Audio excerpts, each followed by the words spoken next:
Hello everyone, welcome to Saroj मिश्राज YouTube channel में। YouTube channel पर आप सभी का बहुत बहुत स्वागत है।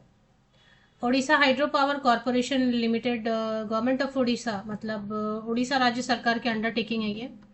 हाइड्रो पावर तो जितने भी रहते हैं, पावर कॉरपोरेशन जितने भी रहते हैं, वो राज्य सरकार के नहीं तो सेंट्रल गवर्नमेंट के होते हैं। तो ये राज्य सरकार के अंतर्गत है। तो इनके अपने स्कूल्स भी होते हैं क्योंकि इनके स्टाफ मेंबर्स के बच्चे पढ़ सकें उसी टाउनशिप में। तो टाउनशिप में एक स्कूल भी बनाते हैं। तो उससे गेस्ट टीचर की वैकेंसीज आई हुई हैं। चलिए देख लेते हैं डिटेल्स। रेसिडेंस देंगे क्योंकि इनका तो टाउनशिप रहता है, तो टाउनशिप में बहुत सारे फ्लैट्स रहते हैं, तो फ्लैट्स अवेलेबल रहेंगे तो फ्री रेसिडेंस देंगे और सैलरी देंगे। चलिए देख लेते हैं डिटेल्स पूरी।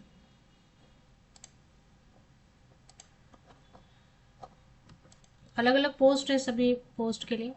तो फिजिकल एजुकेशन टीचर के लिए एक अनरिजर्व के लिए सीट है। टोटल 1 सीट है। 21,300 प्लस फ्री रेसिडेंस। कोरापुट में रहेगा स्कूल। और असिस्टेंट टीचर साइंस के लिए केमिस्ट्री बॉटनी जूलॉजी कॉम्बिनेशन से 26,400 प्लस फ्री रेसिडेंस। 1 सीट है इसमें भी। इसके अलावा असिस्टेंट टीचर आर्ट्स में 26,400। 2 सीट है लेकिन ST SC कैंडिडेट्स के लिए रिजर्व है। और इसके बाद असिस्टेंट टीचर, टोटल 6 वैकेंसीज हैं जिसमें कि प्राइमरी टीचर जिसे आप बुलाएंगे 21,300। 3 अनरिजर्व है, मतलब जनरल वाले भी अप्लाई कर सकते हैं, कैटेगरी वाले भी। ST कैंडिडेट्स के लिए 2, SC कैंडिडेट्स के लिए 1, टोटल 6 वैकेंसीज। तो आई थिंक कितनी वैकेंसीज हैं इनकी, जो शॉर्ट में अगर आप देखेंगे तो assistant teacher 2 vacancies 26,400। Last date है 30 मई 2025। 30 मई 2025 तक आप ऑफलाइन मोड में अप्लाई कर सकते हैं। फॉर्म भर के भेजना है। फॉर्म दिया हुआ है, फॉर्म को भर के दिए गए एड्रेस पर भेजना है, फोटोकॉपीज वगैरह लगा के।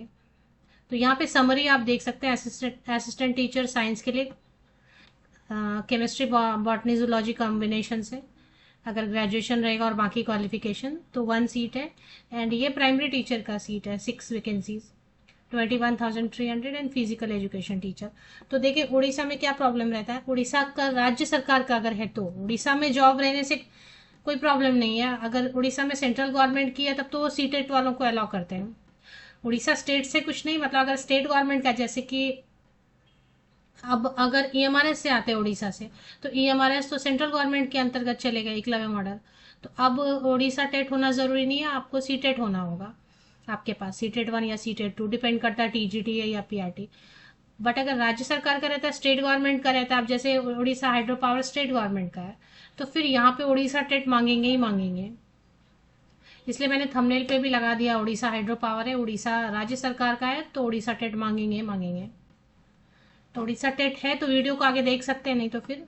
और उड़ीसा आपने अगर टेट किया है, साथ ही उड़िया पढ़ा भी होना चाहिए 10th या 12th में, ऐसा कुछ कंडीशन है। तो चलिए देख लेते हैं। 8 पेजेस की इसमें डिटेल्स दी हुई हैं। 1 ईयर के लिए रहेगा। मैंने गेस्ट टीचर इसलिए लिख दिया, मतलब सैलरी लिख दिया थंबनेल पे, सो दैट आपको समझेगा कि 1 ईयर के लिए। उसके बाद अगर उनको लगता है तो वो एक्सटेंड करेंगे, बट परमानेंट नहीं है। फ्री एकोमोडेशन सीरियल नंबर 6 पे लिखा है। रेंट फ्री मतलब फ्री फ्री एकोमोडेशन रहेगा। डिपेंड करता है, कभी नहीं हुआ तो ऐसे टाइम लग जाता है फ्लैट अवेलेबल। वैसे तो बहुत बड़ी टाउनशिप रहती है तो फ्लैट्स रहते ही हैं। तो ये जो प्राइमरी टीचर जिसको मैं बोल रही हूँ, MCT जिसको इन्होंने लिखा है, 6 वैकेंसीज हैं। इसमें 18 to 38 ईयर्स तक के जनरल कैंडिडेट अप्लाई कर सकते हैं। और अगर आप ST SC PWD या फिर सॉरी PWD कैंडिडेट्स के लिए 10 साल की छूट है अपर एज लिमिट में। अगर आप SC ST विमेन कैंडिडेट हैं या SC BC कैंडिडेट हैं तो 5 साल और ऐड कर लीजिए, मतलब 43 ईयर्स तक के कैंडिडेट अप्लाई कर सकते हैं। इसमें 12th के बेसिस पे आप अप्लाई कर सकते हैं। 12th आपने आर्ट्स से, साइंस से, कॉमर्स से, किसी भी स्ट्रीम से किया, junior college inter plus DL.Ed है 2 साल वाला, या फिर 2 साल वाला DL.Ed NCT से किया है तो आप 45% के साथ भी कर सकते हैं। या फिर BL.Ed 4 ईयर्स वाला 4 ईयर्स वाला बैचलर ऑफ एलिमेंट्री एजुकेशन होता है ना, उसके साथ भी आप अप्लाई कर सकते हैं।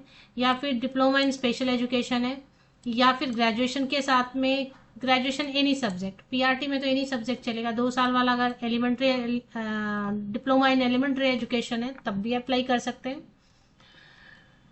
ग्रेजुएशन 50% या एबव मार्क्स किसी भी सब्जेक्ट में, और साथ में या फिर पोस्ट ग्रेजुएशन एंड बीएड है तो बीएड वाले भी अप्लाई कर सकते हैं। 1 ईयर बीएड वाले भी अप्लाई कर सकते हैं। पहले 1 ईयर का बीएड होता था ना, बाद में फिर 2 ईयर्स का कर दिया, और अभी बात है कि फिर 1 ईयर का। इंटीग्रेटेड बीएड बीएससी एड भी कर सकते हैं। मतलब ऑप्शंस तो जितने टीचर ट्रेनिंग पॉसिबल हैं सारे ऑप्शंस दे दिए इन्होंने। बीएड स्पेशल एजुकेशन भी कर सकते हैं, डीएलएड स्पेशल एजुकेशन भी कर सकते हैं, लेकिन इसमें प्रॉब्लम ये कि पीआरटी है तो आपको उड़ीसा टेट 1 होना चाहिए।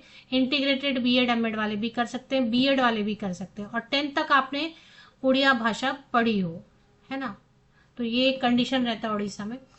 फिर टीजीटी का पोस्ट है तो टीजीटी के लिए तो आपको ग्रेजुएशन होना होगा ऑब्वियसली। उड़ीसा का टेट है तो पेपर 2 होना होगा। सब्जेक्ट कॉम्बिनेशन आप चेक कर ले, काफी सारे ऑप्शंस दिए हुए हैं।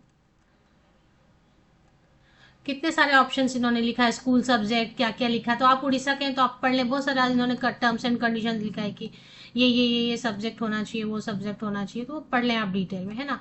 मैं आपको ये बता देती हूँ, फिजिकल एजुकेशन टीचर में भी उड़ीसा टेट मांग रहे हैं।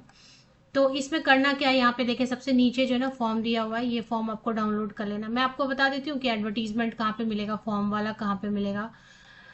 तो पहले तो आपको फॉर्म डाउनलोड कर लेना है, उसके बाद फिर आपको recent passport size photograph paste करना है, और इसके बाद जितने भी 10th onwards, 10th 12th graduation post graduation सी उड़ीसा टेट एंड बीएड है या जो भी टीचर ट्रेनिंग है, उन सब की फोटोकॉपीज, पासिंग सर्टिफिकेट, मार्कशीट दोनों year wise semester wise sequence में लगाएंगे। उस पर आपकी सिग्नेचर होनी चाहिए।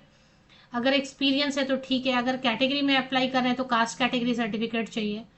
रजिस्ट्रेशन इन एम्प्लॉयमेंट एक्सचेंज भी चाहिए, ये मांग रहे हैं।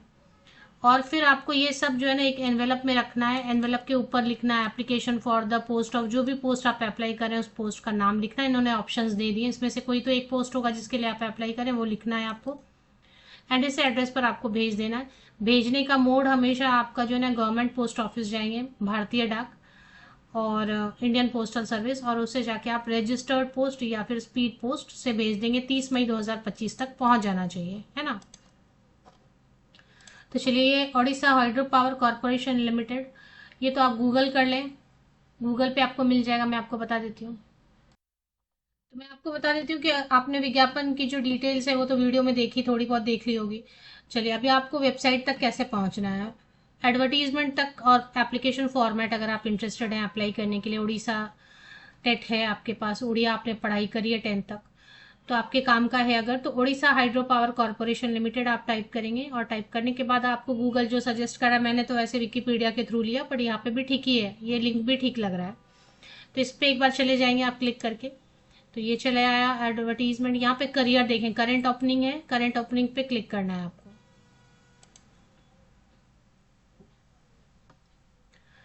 तो करंट ओपनिंग पे आप क्लिक करेंगे तो सबसे पहले जो एडवर्टीजमेंट है आप देखेंगे स्क्रीन पर, सबसे पहले कौन सा नजर आ रहा है, advertisement for engagement of assistant teacher, है ना, ऑन कॉन्ट्रैक्ट बेसिस। ये एडवर्टीजमेंट है, और ये मतलब जो टर्म्स एंड कंडीशंस जिसमें लिखे ना, इसी में आवेदन प्रपत्र एप्लीकेशन फॉर्मेट दिया हुआ है, फिर कैसे अप्लाई करना है, लास्ट डेट क्या है, और क्या क्या अटैच करना है, ये मैंने वीडियो में भी बता दिया, यहाँ पे भी दिया हुआ है। आवेदन प्रपत्र तो चाहिए ना, एप्लीकेशन फॉर्मेट, वो टर्म्स एंड कंडीशंस में क्वालिफिकेशन की डिटेल, एज की डिटेल, ये सब इसमें लिया, और ये शॉर्ट एडवर्टीजमेंट है।